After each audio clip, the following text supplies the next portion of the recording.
Lenovo का laptop है, part number है LA B092P रिवीजन 3.0। प्रॉब्लम इसमें यह है कि जैसे हम DC केबल प्लग इन करते हैं कोई भी करंट कंजप्शन नहीं हो रहा है, 0 है, ठीक है। और 0 के साथ में जब हम DC पर लगाने के बाद इसमें हम जब मल्टीमीटर पर वोल्टेज चेक करते हैं तो कनेक्टर पे हमें यहाँ पे 19.7 वोल्ट दिख रहा है, ठीक है।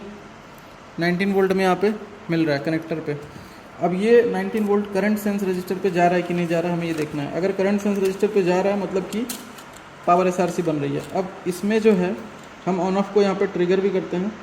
अब देख सकते हैं कोई करंट कंज्यूम नहीं हो रहा है ट्रिगर पे भी, ठीक है।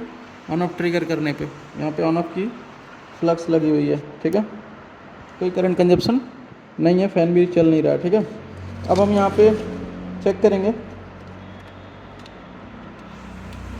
करंट सेंस रेजिस्टेंस के ऊपर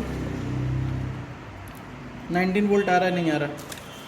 तो यहाँ पे देख सकते हो आप करंट सेंस रेजिस्टेंस है, इसके ऊपर यहाँ पे 19 वोल्ट आ रहा है कि नहीं आ रहा है। तो आपको यहाँ मल्टीमीटर में लगभग 2.5 वोल्ट दिख रहा है, करंट सेंस रेजिस्टेंस के दोनों साइड लगभग 2.5 वोल्ट दिख रहा है, ठीक है।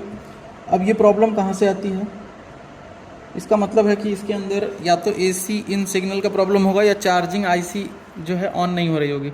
तो इसका स्कीमेटिक हमने यहाँ पे ओपन कर लिया है, जिसमें हमने AC इन को यहाँ पे सर्च किया है, ठीक है। AC इन यहाँ पे जो है BQ से आने वाली LDO से डिवाइडर बन रहा है, एक ये रेजिस्टेंस है, एक ये रेजिस्टेंस है, दो रेजिस्टेंस की मदद से डिवाइडर बन के 3.3 बन के AC ओके जो है, यानी कि AC इन जो है ये पहुँचेगी यहाँ पे इस रेजिस्टेंस से होते हुए इस मॉसफेट के ऊपर, और ये मॉसफेट का ग्राउंड जो है ऊपर हो जाएगा, मतलब कि इस मॉसफेट का ग्राउंड स्विच हो जाएगा। ये N चैनल का मॉसफेट है, जैसे इधर वोल्टेज आएगी यहाँ का ग्राउंड ऊपर शिफ्ट हो जाएगा, और यही वोल्टेज इस वाली मॉसफेट पर भी आ रही है N चैनल पे, ये ग्राउंड भी ऊपर शिफ्ट हो जाएगा। तो दोनों ग्राउंड ऊपर शिफ्ट होने से होगा क्या, होगा ये कि इसके अंदर ध्यान दीजिएगा, एक तो ये वाली लाइन की ये रेजिस्टेंस के नीचे ग्राउंड हो जाएगा और एक ये वाली ग्राउंड हो जाएगी, जिससे ये मॉसफेट क्या हो जाएगा, ये जो PQ 305 दिख रहा है वो ऑफ हो जाएगा, जिससे 19 वोल्ट जो है इधर से इस सर्किट में नहीं आएगा। और दूसरी चीज़, यहाँ सर्किट में 19 वोल्ट जो मिलेगा उसको इधर दूसरा ये रेजिस्टेंस का पोल ग्राउंड होने से R2 हो जाएगा रेजिस्टेंस, और ये ऊपर वाला R1 हो जाएगा। दोनों डिवाइडर सर्किट बन के यहाँ पे जो वोल्टेज होगी वो लो हो जाएगी, जिससे क्या होगा, इन दोनों मॉसफेट के ये जो दोनों मॉसफेट है इनके गेट क्या हो जाएंगे, लो हो जाएंगे, जिससे Vin जो है करंट सेंस रजिस्टर PR 302 पर पहुँच जाएगा, क्योंकि ये दोनों मॉसफेट जो है वो P चैनल के हैं। अब या तो इन दोनों मॉसफेट को हटा के जंपर मार दो, तो ये सही तरीका नहीं है। दोनों मॉसफेट को हटा दोगे तो प्रोटेक्शन बिल्कुल भी खत्म हो जाएगा। तो हमें यहाँ पे करना क्या है, ठीक है। तो हम यहाँ पे क्या करते हैं, हम यहाँ पे जो है एक छोटा सा सोल्यूशन लेंगे। यहाँ पे हम AC ओके को चेक करेंगे। देखो आप AC ओके जो है इधर बनता है, ठीक है। स्कीमेटिक से आपको इसको चेक करना होगा। यहाँ चार्जिंग IC के पास यहाँ रेजिस्टेंस दिख रहा है, इधर आपका देखो 6 वोल्ट होगा, 5 पॉइंट समथिंग दिख रहा है, ये 6 वोल्ट, ये 6 वोल्ट यहाँ क्रॉस करके नहीं जा रहा है, देख रहे हो ना, यहाँ पे इधर क्रॉस करके नहीं जा रहा है, और ये डिवाइडर बन के इधर से होता हुआ यहाँ इन नहीं हो रहा है। तो इसका मतलब है कि AC ओके काम नहीं कर रहा है, या तो ये डिवाइडर सही से नहीं काम कर रहा है, या फिर आपका ये जो मॉसफेट है। अब यहाँ पे हम करने ये वाले हैं डायरेक्ट सोल्यूशन। देखो तरीका और भी बहुत सारा है, लेकिन हम जो है इसको फास्ट रिपेयर के लिए हम सीधा इन दोनों मॉसफेट को, दिख रहा है PQ 307A और PQ 307B, दो मॉसफेट हैं, ये डुअल मॉसफेट हैं, जो कि आपको छोटा सा दिखेगा, यहाँ पे देख सकते हो, ये यहाँ पे देखो PQ 307 लिखा हुआ है, इसमें 6 पिन की ये कंपोनेंट है, ठीक है। तो एक पिन यहाँ नोट कर, 1 2 3 4 5 6 पिन का है, ठीक है। तो हमें करना क्या है, इस 6 पिन के कंपोनेंट के साथ में, इस 6 पिन के कंपोनेंट के साथ में हमें करना क्या है, ध्यान से देखिए। यहाँ 4 नंबर का ग्राउंड 3 नंबर पे शिफ्ट करना है, और 1 नंबर का ग्राउंड 6 नंबर पे शिफ्ट करना है। मतलब कि पिन नंबर 6 और पिन नंबर 3 को ग्राउंड कर देना है। पिन नंबर 6 और पिन नंबर 3 को क्या करना है, ग्राउंड कर देना। इसका मतलब कि AC ओके यहाँ आ गया, इसका मतलब यही होगा कि AC ओके यहाँ आया तो नीचे का ये जो 4 का ग्राउंड है वो 3 पे शिफ्ट होगा, और इधर जो 1 का ग्राउंड है वो 6 पे शिफ्ट होगा। मतलब कि 6 और 3 को क्या करना है, ग्राउंड कर देना है। तो हम यहाँ पर क्या करने वाले हैं, केबल को, DC केबल को बाहर निकाल लेते हैं, और इधर जो है 6 और 3 को ग्राउंड कर देते हैं।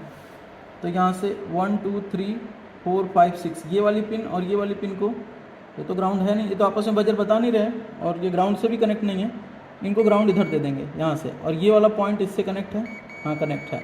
तो हम करने वाले हैं इसको इससे जंपर और इसको इससे जंपर, ठीक है। अब देख सकते हो हम करने वाले हैं इस 6 नंबर को इस 3 नंबर से, जो कि इधर कनेक्ट है इस मॉसफेट पे, और इसका ये पोल ग्राउंड है दूसरा वाला, ठीक है। तो इस पर हम ग्राउंड मार देंगे। तो करते हैं जंपर और फिर देखते हैं कि क्या सोल्यूशन हो रहा है नहीं हो रहा है। तो यहाँ पे हम कोई भी मॉसफेट बाईपास नहीं करेंगे, बस हम यहाँ पे छोटी सी आईसी, ये इस जो डुअल मॉसफेट है इसी की ख़राबी होती है, तो इसको चेंज भी कर सकते हो आप, या फिर इसको इस तरह से जंपर मार के आप जो है इसको रिपेयर कर सकते हैं। तो चलिए इसको जंपर कर लेते हैं और फिर देखते हैं।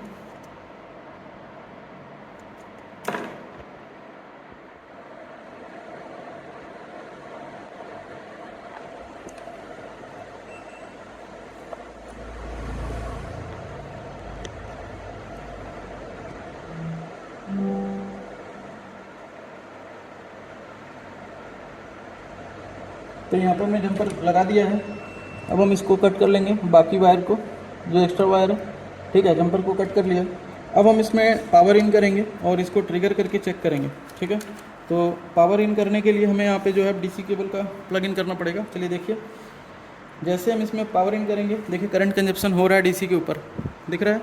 और अब हम यहाँ पर ट्रिगर भी करेंगे, देख सकते हो यहाँ पे लाइट ग्लो कर गई और फैन क्या हो गया, चलने लगा। करंट 300 के समथिंग जा रहा है डीसी पे, क्योंकि रैम नहीं लगा हुआ है, ठीक है। तो हम रैम भी लगा लेते हैं इसके अंदर।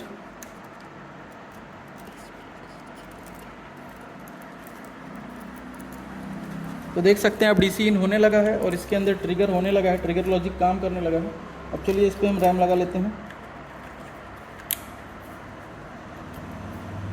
तो देख सकते हैं कितना छोटा सा प्रॉब्लम था, बस सर्किट को समझ के रिपेयर करना है, प्रॉब्लम जो है सॉल्व हो जाएगी, ठीक है। तो अभी इसमें जो है फिर से हम यहाँ पे पावर इन करते हैं। अब देख सकते हैं डीसी के ऊपर, और जैसे हमने ट्रिगर किया ये करंट जो है लिफ्ट कर रहा है और ये ऑफ हो जा रहा है, यानी कि इसमें रैम सेक्शन में भी प्रॉब्लम है। तो चलिए हम एक रैम को यहाँ पे क्या करेंगे, निकाल लेते हैं। जो रैम में वाटर डैमेज दिख रहा है मुझे यहाँ पे, तो हम ऊपर वाले रैम को, इधर वाले रैम को लगाते हैं। यहाँ पे हमें वाटर डैमेज दिख रहा है, पिन जो है थोड़ी रस्ट में दिख रही है, तो इसमें वाटर डैमेज भी है। तो चलिए इसको हम लगा लेते हैं और अब फिर से ट्रिगर करते हैं। तो आप देख सकते हैं 400 के आसपास यहाँ पे जो है करंट शो हो रहा है मिली एम्पियर में, और वेट करेंगे। देखिए 500 जा रहा है और वहीं पे स्टक है। फिर से दोबारा फैन स्टार्ट हुआ, वेट करेंगे।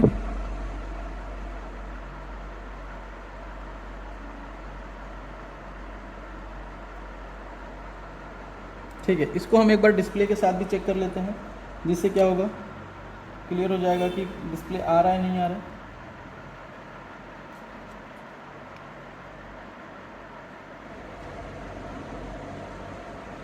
तो डीसी इन सेक्शन को हमने इसमें रिपेयर कर लिया। अभी इसमें डिस्प्ले लगा के चेक करेंगे।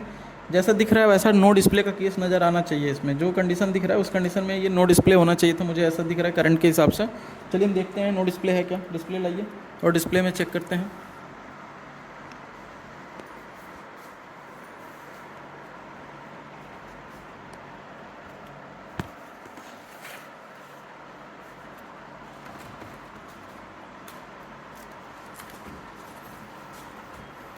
तो जैसा भी होगा, हम अभी नो डिस्प्ले अगर आता है तो रैम चेंज कर सकते हैं और रैम को थोड़ा और क्लीन करके लगा सकते हैं, क्योंकि वाटर डैमेज यहाँ पे दिख रहा है, सिंपल सा वाटर डैमेज, इधर भी वाटर डैमेज है रैम की पिन के ऊपर। तो इसको क्लीन करना ज़रूरी है और अच्छे से क्लीन करना है।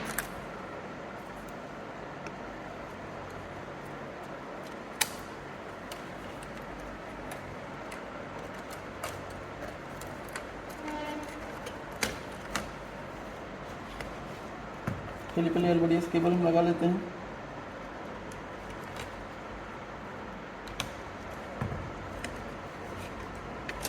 और यहाँ पे हम देखेंगे पावर केबल को प्लग इन करके।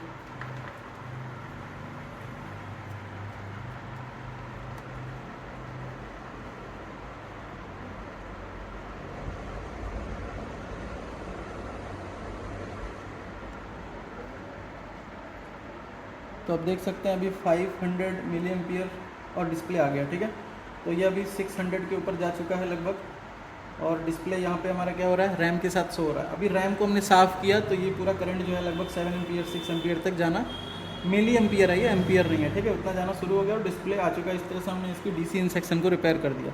अगर आप चाहते हो लैपटॉप रिपेयरिंग सीखना तो आप हमारे ऑनलाइन कोर्स को और ऑफलाइन कोर्स को ज्वाइन कर सकते हो, जिसमें आपको इसी तरह के सर्किट को, जिसमें डीसी इन की प्रॉब्लम हो या फिर कोई भी डेड से रिलेटेड प्रॉब्लम हो, आपको कंप्लीट ऐसे प्रैक्टिकल एक्सप्लेन किया जाता है, जिसमें आपको जो भी प्रॉब्लम आती है उसके साथ साथ आपको उसमें सपोर्ट भी किया जाता है कि किस तरह से आपको उस लैपटॉप को रिपेयर करना है, जो भी लैपटॉप आप रिपेयर कर रहे हो। तो लैपटॉप रिपेयरिंग सीखने के लिए स्क्रीन पर दे रहे नंबर से कांटेक्ट करके कोर्स का डिटेल ले सकते हैं और सीट की बुकिंग कर सकते हैं।